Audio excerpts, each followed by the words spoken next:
बहुजन हिताय बहुजन सुखाय। ओमजा एक ऐसा प्लेटफॉर्म जहां आप हम सब मिलकर काम करेंगे, कर सकते हैं और पैसे भी कमा सकते हैं। नमस्कार, आप सबका हमारे चैनल ओमजा पर स्वागत है।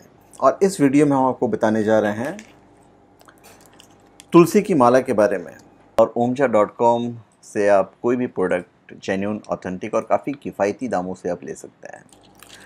ये भी तुलसी की माला है, ये गले में धारण करते हैं और ये माला जाप करते हैं, पर दोनों में फ़र्क है। ये तुलसी की जो माला है ऑथेंटिक है, जेन्युइन है और ज़्यादा फलदायक है। ये तुलसी की माला भी तुलसी की ही माला है। देखना आपको है कि आप कौन सा लेंगे, कौन सा ज़्यादा ऑथेंटिक है। मैं सीधी बात है, मैं सर्टिफाइड की बात कर रहा हूँ और ये भी तुलसी की माला ही है। जहाँ से भी आती हैं, मैं किसी प्रोडक्ट की बुराई तो नहीं कर सकता, पर ठीक है, ये भी तुलसी की ही माला है। ये ऑथेंटिक है, जेन्युइन है और जब इस पे जाप करते हैं या इस माले को पहनते हैं तो ये बहुत ज़्यादा फलदायी होता है। इसके बेनिफिट्स हैं। अब ये बेनिफिट्स क्या हैं, फ़ायदे क्या हैं, वो हम आपको इस वीडियो में बताने चाह रहे हैं।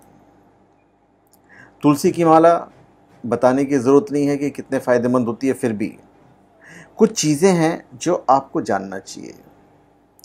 हिंदू संस्कृति में एक पवित्र संयंत्र है तुलसी माला। विष्णु प्रिया तुलसी जीव का परम कल्याण करने वाली है और जिस मनुष्य के कंठ में तुलसी माला होती है वह यम की त्रास नहीं पाते। ऐसे जीव विष्णु के लोक को प्राप्त होते हैं, जन्म मरण के चक्कर से छूट जाते हैं और अंततः मोक्ष को प्राप्त होते हैं। तुलसी कंठ में धारण करते हुए स्नान करने वाले मनुष्य को संपूर्ण तीर्थों का फल प्रदान हो जाता है, प्राप्त हो जाता है। विष्णु भगवान में आस्था रखने वाले प्रत्येक व्यक्ति को तुलसी माला अवश्य धारण करनी चाहिए, प्रोवाइडेड वो उन नियमों को फॉलो करे जो इसके नियम है, अर्थात सात्विक भोजन, सात्विक विचार, अर्थात मांसाहार का सेवन बिल्कुल नहीं, प्याज लहसुन का भी त्याग कर देना चाहिए। पर आज कलयुग है तो एक थोड़ा सा लूपहोल लोग ले लेते हैं कि भाई प्याज और लहसुन के बिना कैसे रहेंगे। तामसिक भोजन नहीं करना है क्योंकि यह भक्ति में बाधा उत्पन्न करता है। किसी भी स्थिति अथवा परिस्थिति में तुलसी की माला को तन से अलग नहीं करना चाहिए। यदि आपने इसे धारण कर लिया विधिवत तो चारों प्रकार के आश्रमों में निवास करने वाले मनुष्य, ब्रह्मचर्य, गृहस्थ, सन्यासी अथवा वानप्रस्थ, चारों ही आश्रम के मनुष्य इसे सरलता और सुगमता से धारण कर सकते हैं।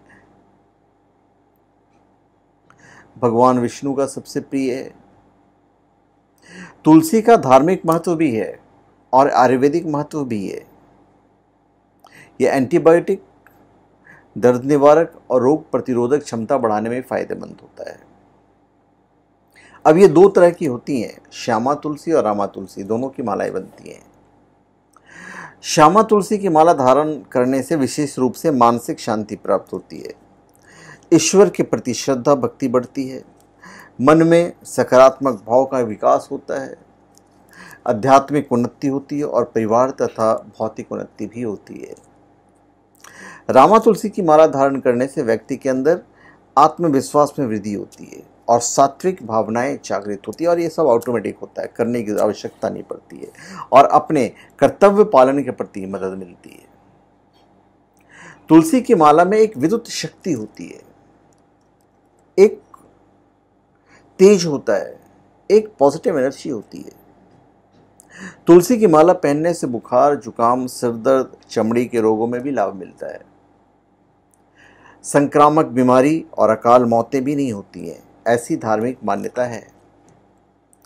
तुलसी माला पहनने से व्यक्ति की पाचन शक्ति स्ट्रांग होती है, तेज बुखार, दिमाग की बीमारियां और वायु संबंधित अनेक रोगों में लाभ मिलता है। तुलसी की माला पहनने से यश, कीर्ति और सौभाग्य बढ़ता है। तुलसी का पत्ता भी यदि आप खाते रहेंगे ना तो कोई रोग शोक वगैरह नहीं होगा। ये इसकी सबसे बड़ी खासियत है। और एक बात का हमेशा ध्यान रखिएगा, जब तुलसी माला धारण करते हैं तो गले में रुद्राक्ष की माला आपको नहीं धारण करना है। रुद्राक्ष की माला, हालांकि ये तो ब्रेसलेट है, मैं रुद्राक्ष माला की बात कर रहा हूँ। तो इसके अपने बेनिफिट्स हैं। ज्योतिष के अनुसार कहा जाता है कि तुलसी की माला पहनने से बुध और गुरु बलवान होते हैं, स्ट्रांग होते हैं। ज्योतिष के अनुसार कहा जाता है कि तुलसी की माला पहनने से सभी प्रकार के सुख मिलते हैं और कोई भी बुरी नज़र नहीं लगती है। ज्योतिष के अनुसार ये कहा जाता है कि तुलसी माला पहनने से और पहनने से पहले भी इसे गंगाजल और धूप दिखाना चाहिए। तुलसी की माला पहनने से पहले मंदिर में जाकर श्री हरि की पूजा करनी चाहिए, मतलब भगवान विष्णु की पूजा करनी चाहिए, कृष्ण की पूजा करनी चाहिए। वर्जित चीज़ें नॉनवेज वगैरह, लहसुन प्याज वगैरह वैसे तो नहीं खाना चाहिए। आजकल लोग खा लेते हैं, थोड़ा सा लूप होल मिल जाता है कि भाई ये कलयुग है, कैसे रहेंगे इसके बिना।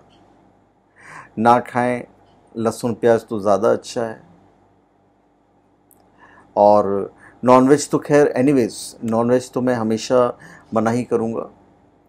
इस माला को शुभ वार में, जैसे सोम हो गया, गुरु हो गया, बुध हो गया, गंगाजल से शुद्ध करके धारण करना चाहिए।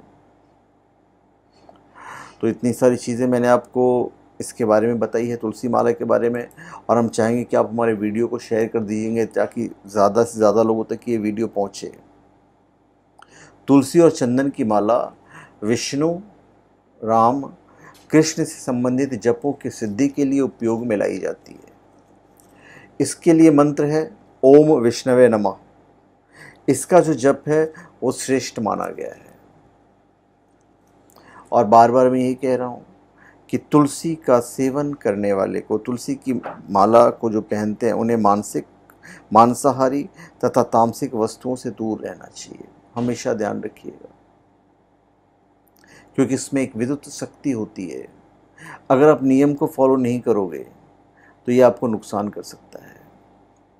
संक्रामक बीमारी और अकाल मौत भी नहीं होती है, ऐसी धार्मिक मान्यता है। तो जिसके महत्ता इतनी ज़्यादा है तो नियम तो रहेगा ही रहेगा। तो नियमों को फॉलो कीजिए। ध्यान दें, मनुष्य जब मृत्यु शैया पर होता है तो अंत समय में उसके मुख में भी तुलसी दल और गंगाजल डाला जाता है।